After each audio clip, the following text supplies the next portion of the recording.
Hi, everyone, and welcome back to another episode of Inspiration in Isolation. My name is Ray, and I'm super excited today to be talking to, a very good friend of mine, all the way from New Zealand. And this is Johnson Raela. Say, what's up, Johnson? Hey, kia ora, everybody. Thank you for having me, bro.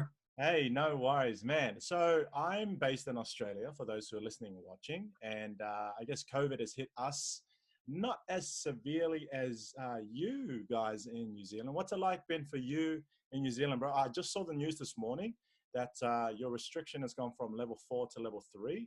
What does that mean? What does that look like for you?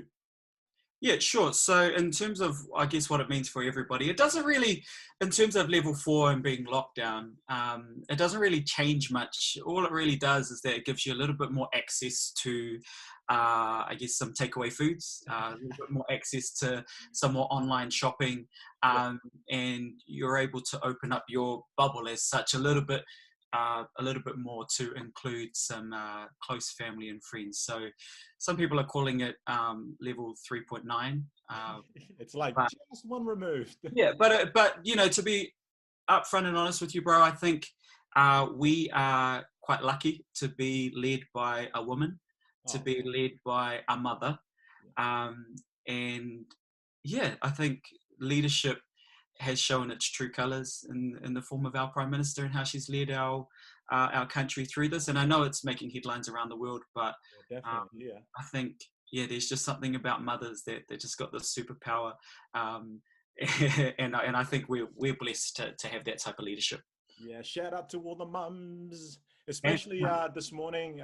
This is the second day of our eldest daughter being at school, online school. And her mother and I, we were just talking about me also needing to be up to speed with, some of the homework and stuff. And so she said to me this morning, she's like, you would be really good at some of the math homework. And I was like, you trying to say that I need to brush up on my math? Like, my 6-year-old, she's no. I mean, like you would enjoy it. So, understanding as a parent, particularly like the mothers in households, or yeah, it's a super important role.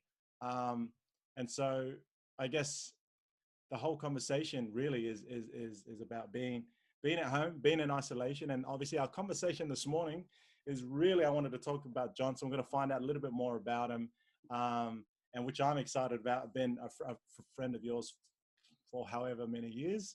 A very interesting journey that we both had, and we've had some interesting conversations. right. But super excited. So, John, so tell us. I guess the thing that I'm really interested in about is like seasons of work, or your journey to exploring every part of your work experience. And so before we get into a bit of what you've done and how you got there, like how has that where did that come from, that exploration of trying your hand at different things? Yeah. Yeah, well, first off, I just want to say that this it has congratulations on this inspiration isolation series. Yeah. Um, you know, I have watched a large majority of them, Yeah. and I have done my research to kind of figure out, okay, what's the kind of flavor that we're trying to get here. So I have a fair idea. Yeah. Um, He's a but he's a in true terms he's of a true researcher, journalist. He knows his stuff. But in terms of, where did it all start? I'm actually not sure, to be honest with you. But what I do know, and I was thinking about this morning, and what I do know is that I'm not somebody that likes to be comfortable. Yeah. So, lots of people like to find a place of comfort, a place where in terms of work or whatnot. But I've never been that person. If anything, whenever I get to a place where I feel comfortable, that freaks me out. So I'm like, okay, I need to find something else that I need to be challenged by. Um, so where that came from, I'm actually not sure. But yeah, I'm okay with being uncomfortable. Yeah, yeah. So if I could ask you a question, if you were to explain to someone, and I know you will hate this question, like if you say Johnson Raela is, finish that sentence. Actually, I have thought about this too. So if I was to say, um, and I've only come in to accept this quite recently, and Okay. so Johnson Raela is a jack of all trades.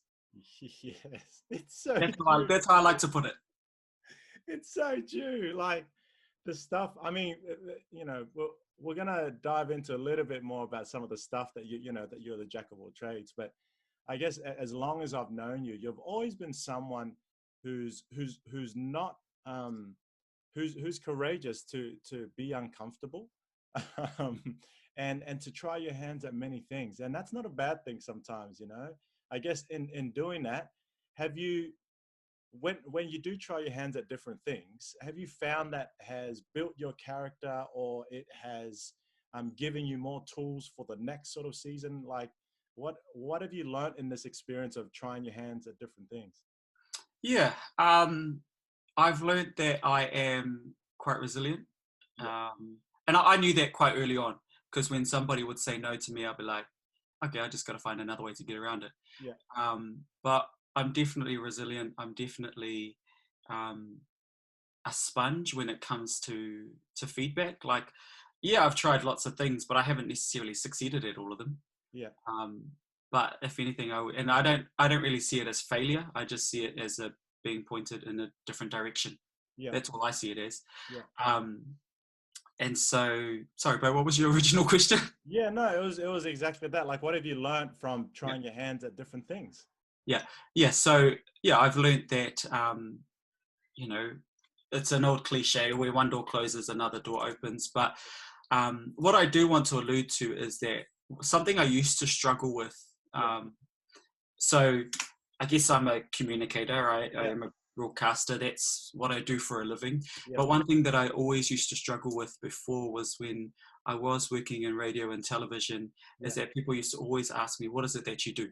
And I always I didn't really know how to answer the question, largely because when I say, oh, like if you said, oh, I work in television, they're like, oh, and then it opens up a whole kind of box of a whole nother other questions.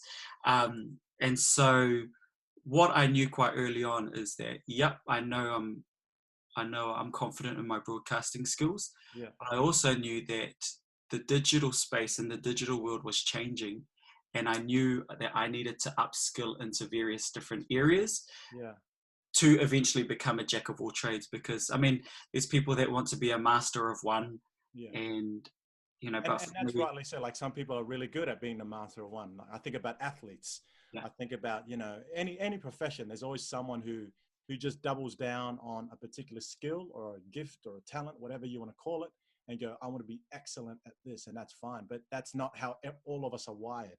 no, I mean, and I've often heard the same thing. I think that's how I resonate with you a lot. Like, I'm not your typical, I would say, church pastor. Not in the sense that I'm saying things that are totally contrary to what my values and beliefs are, but it's like I understand what it's like to sort of not dabble is probably around, but explore other parts of interests in your life as well.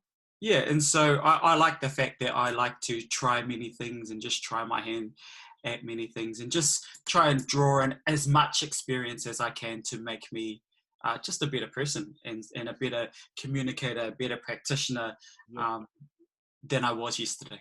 yeah, yeah. So as long as I've known you, so I'm just going to go through a list from the top of my head. So when I first knew of you, I was at university, and a mutual friend of ours, Sean Tabai, he was in the dormitory with us. And one night, I think it was one of the nights we're in the dorms, and he was inviting all us boys to his room. He's like, bro, come listen to this DJ. I'm like, okay. I thought it was like an actual like DJ doing turntables and stuff. Oh, it's live. So we went to his bedroom, and then it was just obviously we were listening online. And he goes, oh, this is my mate. This is my mate. And that was the first time I actually heard your voice. And then obviously I think you did a shout out to us, and we were like, yeah, we felt so on top of the world. And it was hilarious. But that was the first time I met you. So from what I've known of you, that was my first time. So radio, DJ, and then fast forward, the next time I knew of you was when we lived in Christchurch. My wife and I moved to Christchurch, and that's how we met you. And then I realized, oh, you were doing TV broadcast. I think you were one of the leads in a national TV kids program every Sunday. What now? And then from there, it went back to radio DJ. And then from there, I'm just trying to do off the top of my head. From there, it went from I think you went broadcast again with Tangata Pacifica and doing a bit of other stuff. And then from there, it went from contracting stuff. From there, I remember you coming down to Christchurch and you did a bit of stuff with, was it the health department or was it I can't remember, but you came down to Christchurch again. From there, you went, I don't know where you went after that. I think you went to government, Yeah, maybe? yeah. Maybe into government stuff. Yeah. So you were working for the New Zealand government, and then most recently transitioned back into broadcast, but now with Sky Sport. But then you're still doing a bit of contract work elsewhere. So that's an extensive CV. Like for anyone's thinking, man, this guy, he gets around. But what has out of those experiences, what has been the most fun? I'm going to go through different questions, but what out of those experiences, which one has been the most fun for you? Mm. That's quite a hard question to answer in terms of what's been the most fun. Yeah. But what I can say is that I've had fun in all of them. Okay. To be honest with you, but and I've learned and picked up so many different skills along the way that it's helped me transition into one or the other.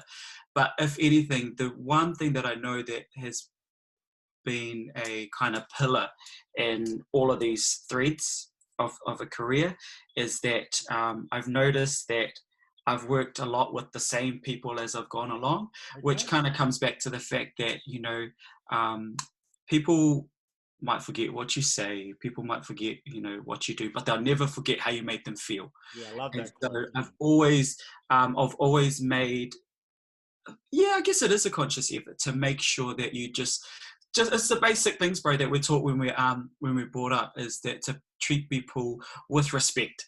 Yeah. Because you never know when around that circle that relationship will come again. So I've been really blessed to work with some amazing people. I have no doubt that I'm actually been in a real privileged position. Yeah. And I definitely know that there has been times where I've worked across my career where Yeah. people are watching and people are always kind of mindful of what you do and what you say. Like I still have people come back 10 years down the track now and talk to me about my time on radio and how it made them feel.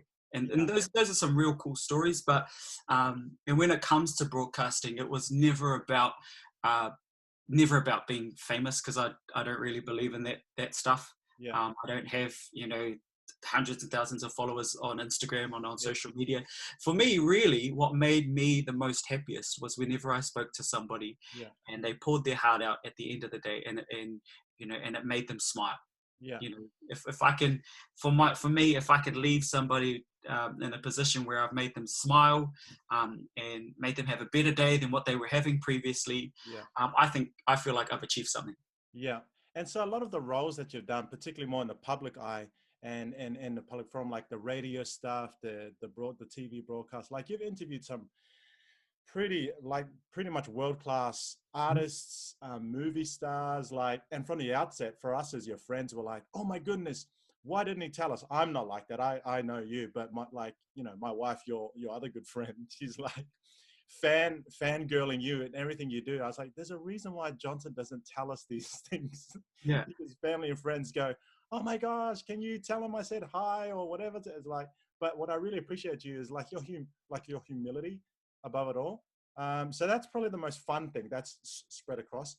Which out of the roles did you learn the most about yourself? Yeah. I'm going to say it was quite a recent role where I was working in New Zealand government, and there's a story behind this, and and I know, and I'm going off track a little bit here, but I'll come back. In terms of our relationship, the thing that what people won't be able to, we won't be able to tell everybody our whole story, but I think you and Shoni came into my life at the perfect point. Where I was kind of trying to figure out what is it that I want to do. And so, we were in Christchurch, and at the start of that year, I was told that I won't be needed for the next season of the show. And then I was like, okay, cool. Sweet. So I knew that I had one more year left in Christchurch, so I was going to make the most of it that I could. Yeah. And then you and Johnny came along through our mutual friend Lise, and then Sarah Jane as well. And I hands down believe that 2012 was just such a highlight year for me. Yeah. We did some awesome things as a family, Yeah. and which has led us to today, right? And the thing with you being a pastor, our relationship was never like that. Yeah. And I've never felt so comfortable in it, because outside of what we're doing here is that I hands down have a very foul mouth. Yeah. And and I I'm don't surprised you're holding yourself back. Yeah. And I don't necessarily lead the most, I guess, as we say, the most ideal Christian life. But, you know, you made that, it didn't really matter. Yeah. Right. And so from there, and across my whole career, is that I've always gone to God when I need to. Like, I've always gone to God in everything that I've done. Yeah. And so to come back to your question about where I've learned the most, Yeah. and yeah, so I think it was 2018, I went to God and I said, okay, God, this is a salary bracket that I want to earn. Yeah. And, you know, let your will be done. Let's make it happen. Yeah. And so an opportunity came up to come and work in government, and, you know, God was like, okay, here you go. Here's the salary packet that you asked for. And I got to tell you that 2019 was tough. It was tough in a sense where, and I realized that it was the first ever office job that I did. Yeah. I remember that. Yeah. And I learned some tough lessons around how politics work.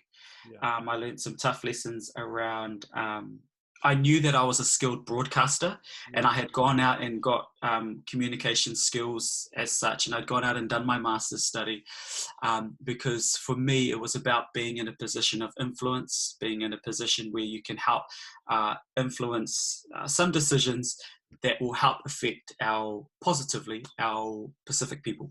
Yeah. But also in a wider sense, our ethnic people here in New Zealand. And so God was like, here you go, here's the position. And it didn't turn out to what I thought it would. Wow. And that was God telling me, so it's not all cut out, you know, to what it's supposed to be, is it? Yeah. And then that's when I just had to, you know, I just put my head down. And I was like, yeah, you're right. Yeah, you're right. And so what it made me also realize is that I'm a creative. Yeah.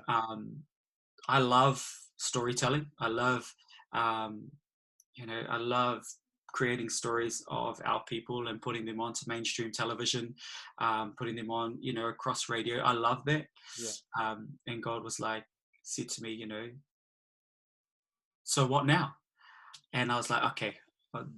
Towards the end of last year, I said, all right, God, so I really want to go back to broadcasting. But see, what people don't understand is that broadcasting is such a small space. There aren't many jobs out there for people in the broadcasting space. So many people want to become broadcasters, TV presenters, radio, etc.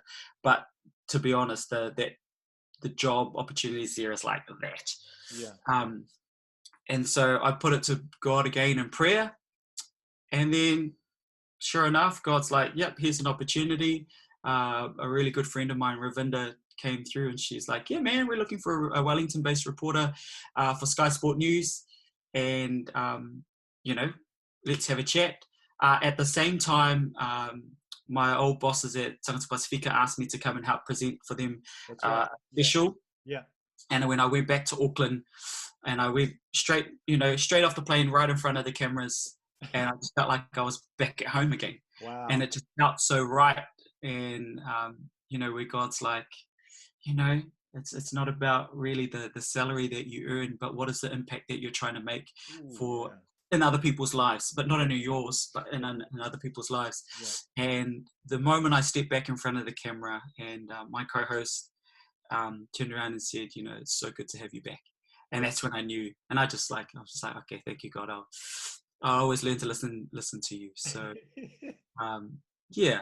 I can't go into too much details around some of the things that I did learn, but it's so bloody good to be back. Yeah, yeah. So obviously broadcast, radio, even in the public sector, if I could say, give me a list, give maybe your top three, because you would have interviewed and connected with people. They could be celebrities, they can be non-celebrities. Who have been the top three people that you've connected with, you've met, and you've just gone, wow, they're pretty amazing people. So whether it be someone you've interviewed or whether it be someone that you just met at work, can you name me like top three people? Obviously, if you don't get mentioned in this list, myself, I'm not going to be offended. But for you personally, when you've met these people, you're like, man, I've learned so much from them and you've been inspired by them to want to do more. Give us a list. If you can think of three people in the top of your head in the season of work that you've had from radio all the way to now.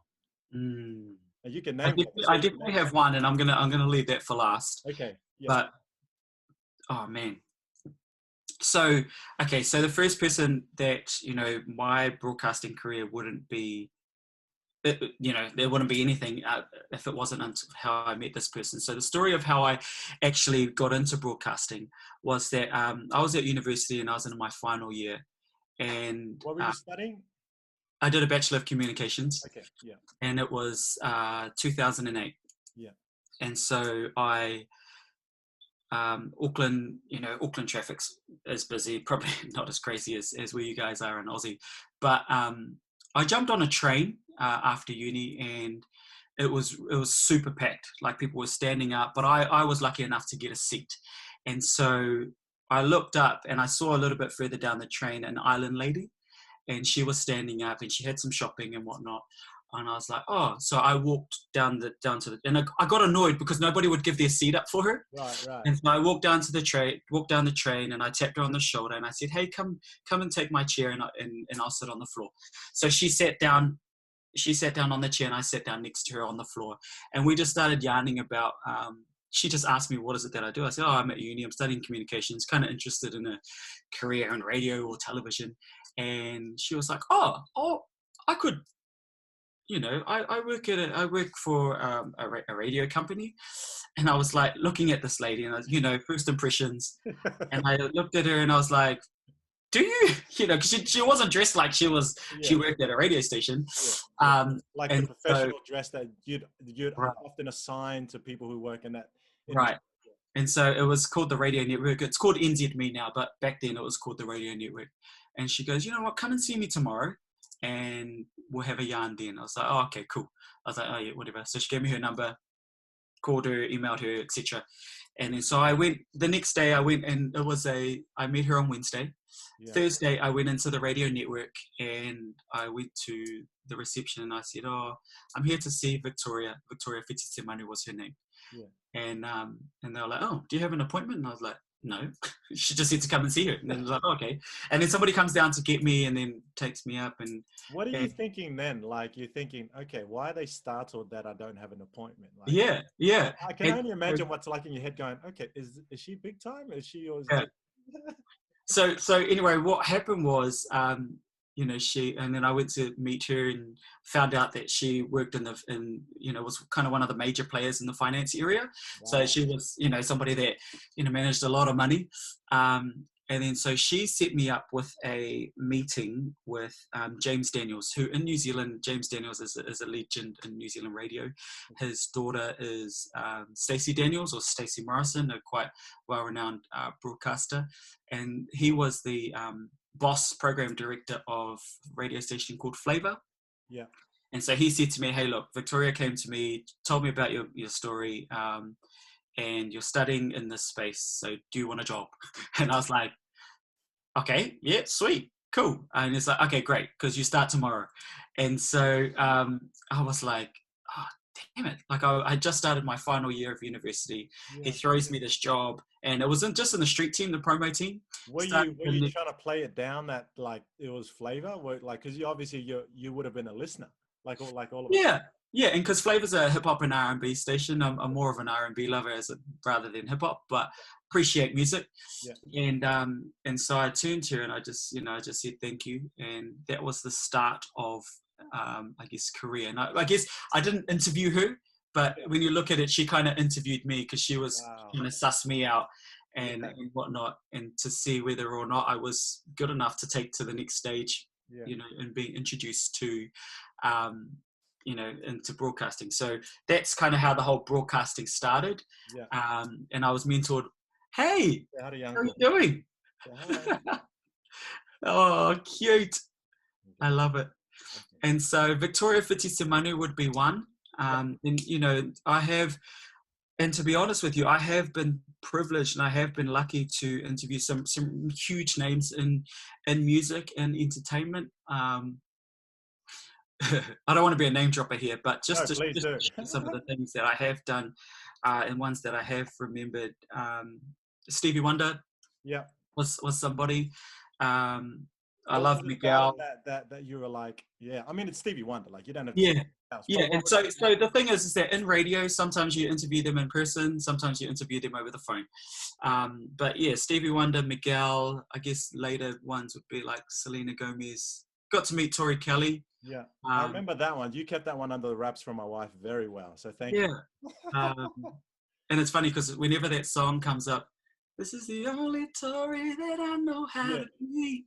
And I always remember that you introduced me to that song because that song talks about, you are you, own it. Yeah. Dinah Jane from Fifth Harmony. But one thing that one of the phone interviews that really stand out for me is Mary J. Blige. Yeah. So I can't even remember what it was that we were talking about. It was probably a promo around a track, but she kept saying my name. And she was, I'd ask her a question and she was like, well, Johnson, this is how it is. And she goes, she always reiterated your name. And so after we stopped pressing record, I was like, oh man, I'm just so, I'm just interested that you keep saying my name. Yeah. And so what she said is that, we do so many of these interviews and she makes a thing to make sure that she always says people's name because, you never know how much it'll make them feel valued. Yeah.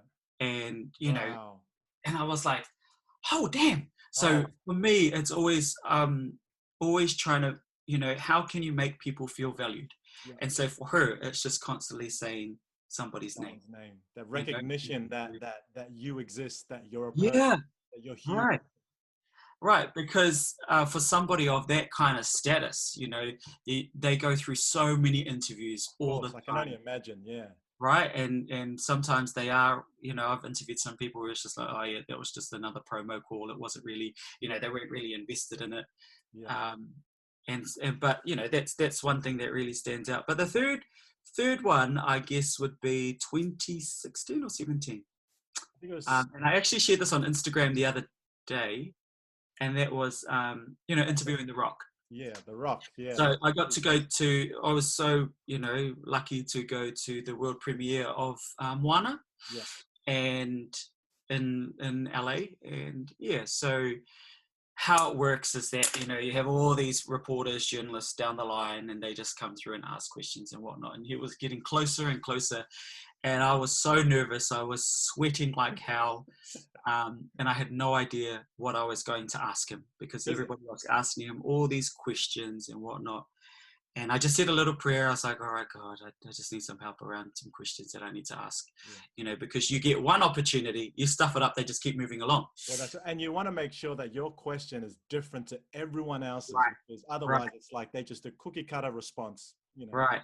And so I looked down the line and I was like, okay, the difference between everybody here and me is that the majority of them are white and I'm Polynesian, I'm a Pacific Islander. He's a Pacific Islander. I met later on some other Pacific Islanders from Island Block Radio further down a little bit later. They were awesome. But at that point in time, I was like, okay, so that's our point of difference. What am I going to ask him? And just as he was about to step into frame for us to have a yarn, I thought Pacific Island boys and their moms, right? We always get told that we're such mummy's boys. I mean, I have that relationship with my mum too. So that's what I went on. And I knew that he had a close affinity with his mom. Yeah. And so I asked him the question and you could just see the change in his face. Yeah. damn, this is out of left field, because everybody was asking about the film. The movie. Everybody was asking about how you make the process about film, and all that sort of stuff. And I was like, I actually don't really care about the film because we're going to see it. Yeah. But and for me, it was about coming up with a question. So what was the question? Do you remember? Well, yeah, I mean, yeah, and I've got the video too, yeah. where I said to him, and I made sure to ask it in a way that he knew I was Pacific Island as well. Yeah. I said, hello, Johnson Raela from New Zealand.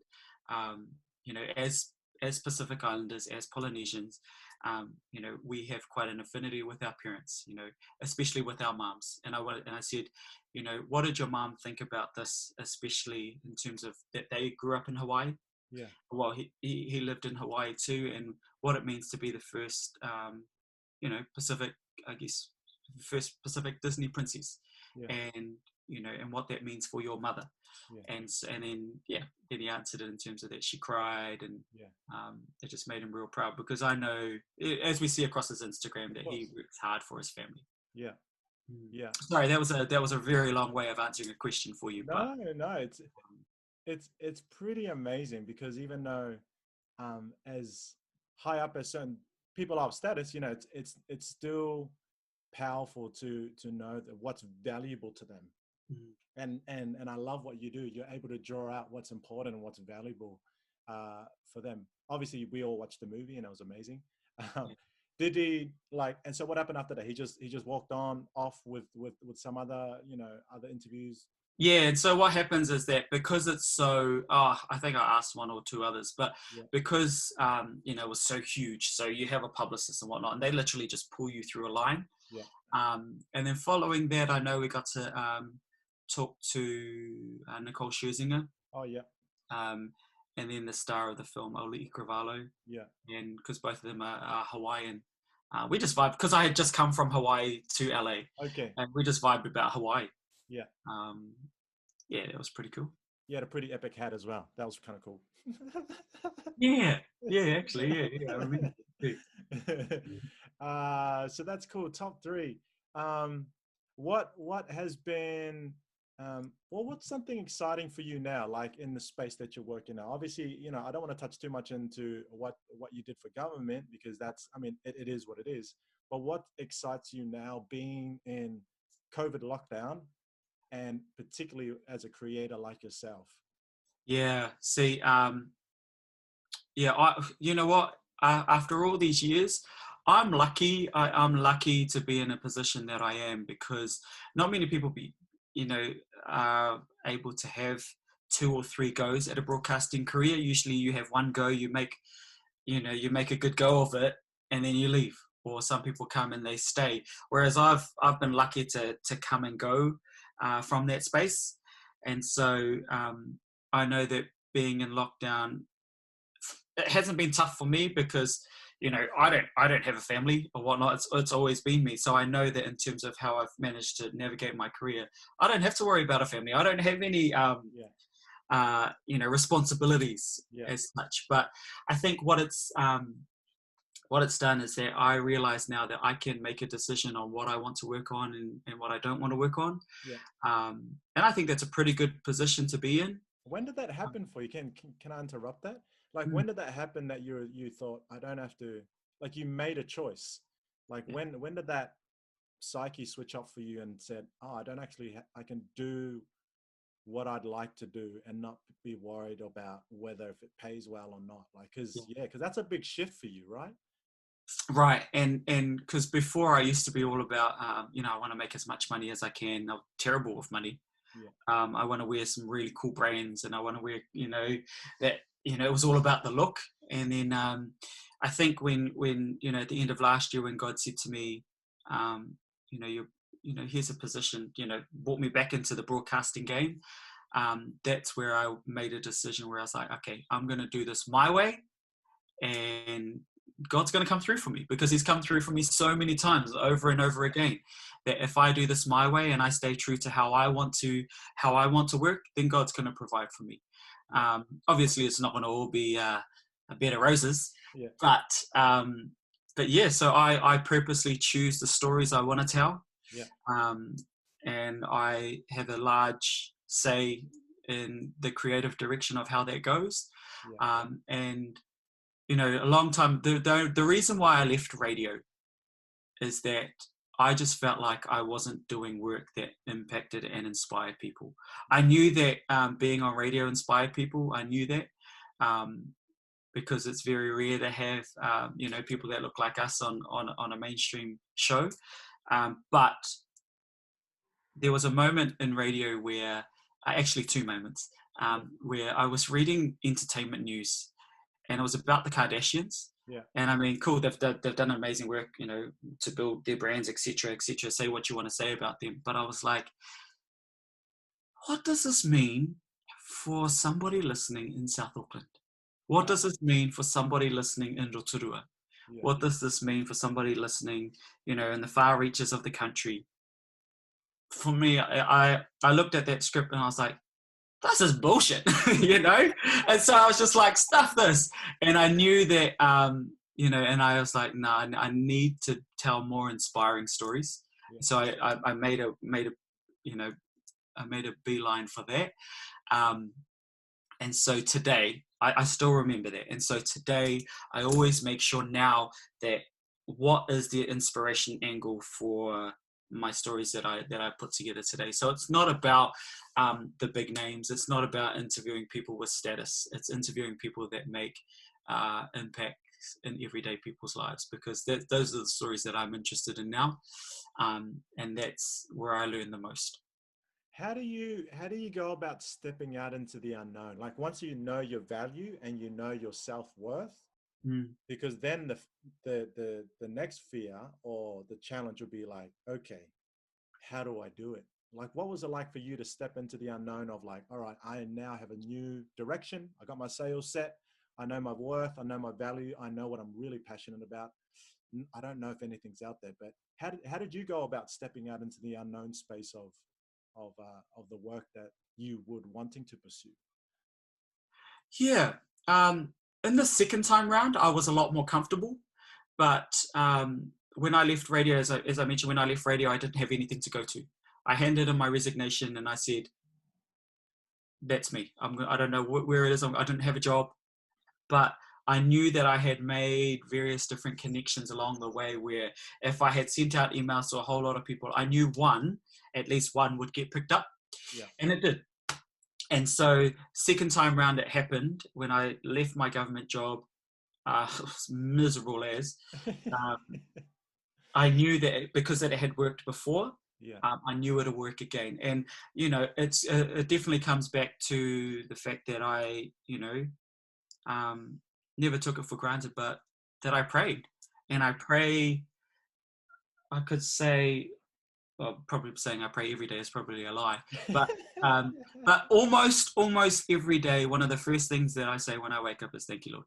Yeah. You know, just something as simple as that.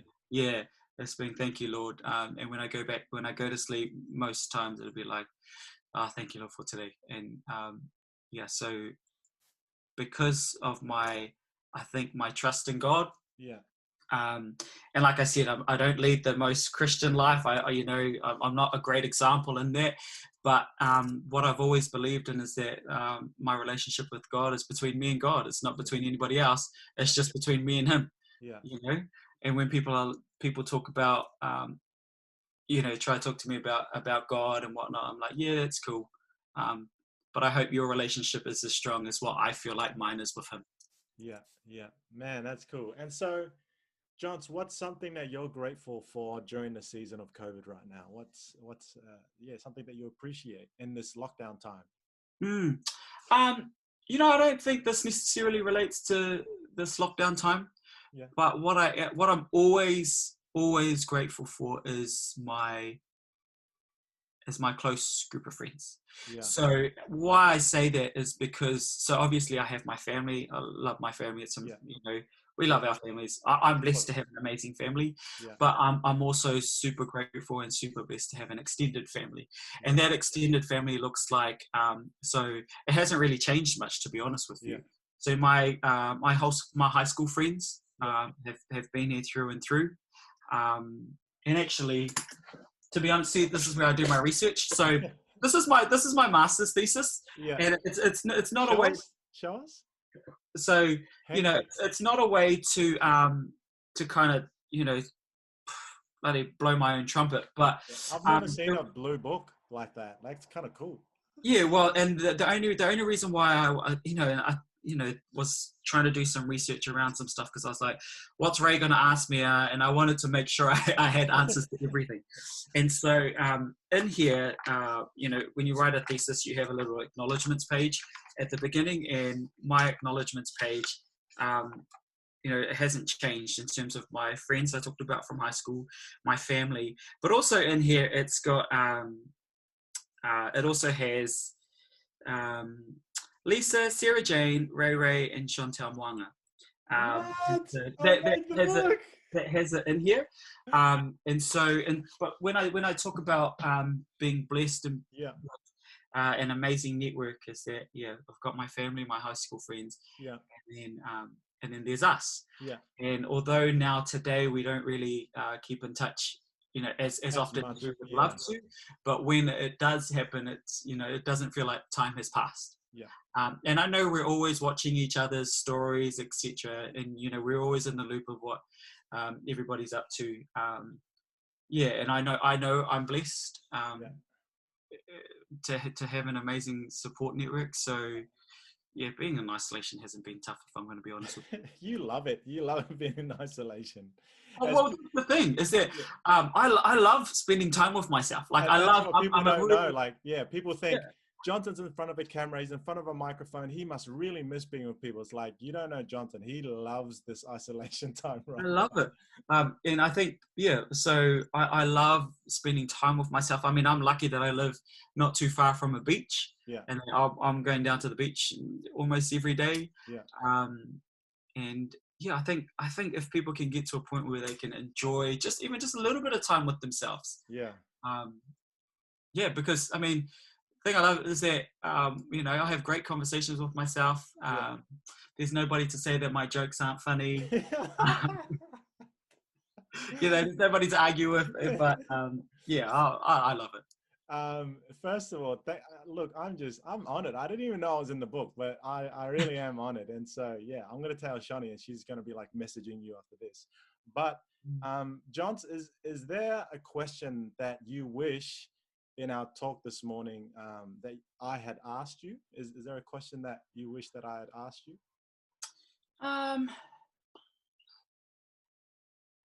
Nah. Well, an area or a topic that I'd love to go over is that you know, we touched on our Prime Minister, right? Yeah. New Zealand's Prime Minister is a woman. You've met her? Please tell me you met her. Have I met Jacinda? I can't remember. Oh, I haven't met her formally, but we've been in, you know, been in areas where, But one of the areas that I have, you know, one of the areas that I really, really want to look at, or in my line of work, is trying to tell more stories of women. Largely because, I mean, for me, if I look back in my life, I was raised by my grandmother, also my mum and my dad. But my grandmother was a real pillar in my upbringing. Yeah, matriarch, And then I also look at just the impact of women in leadership now. Is that I feel like, and I know for a fact that I'm lucky because, I'm Pacific Island. But I found, when I reflect now in the places that I have gone, I definitely feel like that the fact that I was also male helped in my progression through my career. But that's not always the case. You know, that's not the case for a lot of our women out there. Yeah. And I know we have amazing, amazing women in terms of leadership out there. And I'd love to, you know, just put it out to people that let's hear a lot more of their stories. Let's give them a platform to be able to educate us and just on life in general. And so I really love seeing when there's women in leadership. Like I look at, you know, even Shani, you know, Shani's the other day she posted up an Instagram story, which is like, I don't usually do this. I don't usually put myself She up on was so Instagram. afraid. I kid you Right, not, man. right.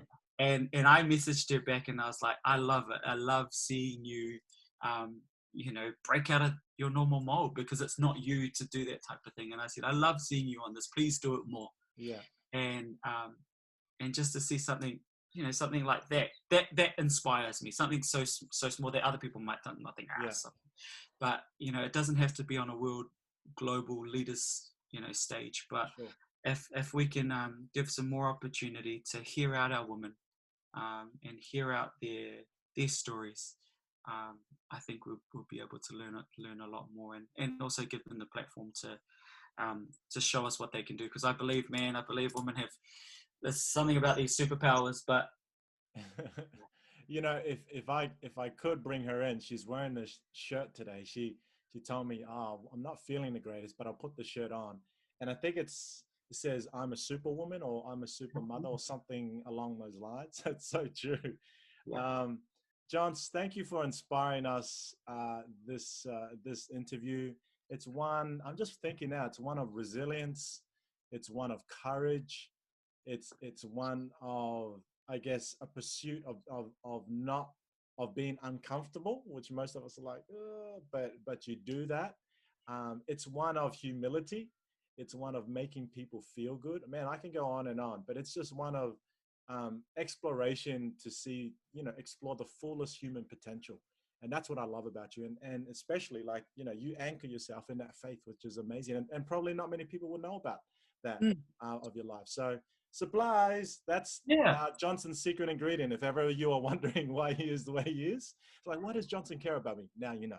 Okay. Well, yeah, and when you first messaged me, I really didn't want to do it, and I know you did it. Even this morning, I really didn't want to do it, largely because I felt like, oh man, I got nothing to share. I mean, I've seen who you've had on. You've had Pastor Eddie. You've had you've had Q. You've had what's the guy, Rome? Yeah. Francis, the recent one that I was watching and stuff, and I was like, man, these guys, all these people have mean stories. Yeah. And I was like, oh, he's getting a sinner on. I was like, oh, you're my favorite sinner then. You're my favorite one. I must be the sinner to come amongst all these angels. But and to be honest with you, is that I was scared because I didn't feel like I lived up to that. Especially in terms of talking about a relationship with God, and I know God's done amazing things for me. I hands down know that, but this is probably the first and the last time I will do something like that. I prefer to ask the questions. Yeah, that's right. So usually I said to you, well, actually you said it, it's like, it'll be weird because I'm not the one asking the questions. So, but again, I've appreciated this morning. I've just been reminded of your journey and what it takes. And again, it's inspired me to want to do better in my life and the things that I do. So thank you again, Johns, for your time and for sharing with us in Inspiration and Isolation. That is the end of our episode. But if people want to get in contact with you, Johns, and they may just want to ask you questions or even just follow your journey, where can they find you in terms of social media or email or I don't know, whatever? Yeah, I guess the easiest way, what people say nowadays, is just what's your handle. So on both Instagram and Twitter, it's just Johns, JONSRAELA. The DMs are open, so feel free to slide in. So yeah, and you know what, I'm more than happy to if there's a question out there, or if there's a number one question is how do we do what you do. And I always say, so many people want fame, so many people want to get into these types of industries, and because be willing to put in the hard work, man, for the glamour and whatnot. But you got to realize that it's so much work. You get told no so many times. So if you don't like rejection, then maybe you need to find somewhere else, because we get told no all the time. Yeah, awesome. Well, thank you again, John. Appreciate your time. And that's wrapping up for another episode of Inspiration in Isolation. My name is Ray. This is my good friend, Johnson Raela. See you at the next episode. Let's go.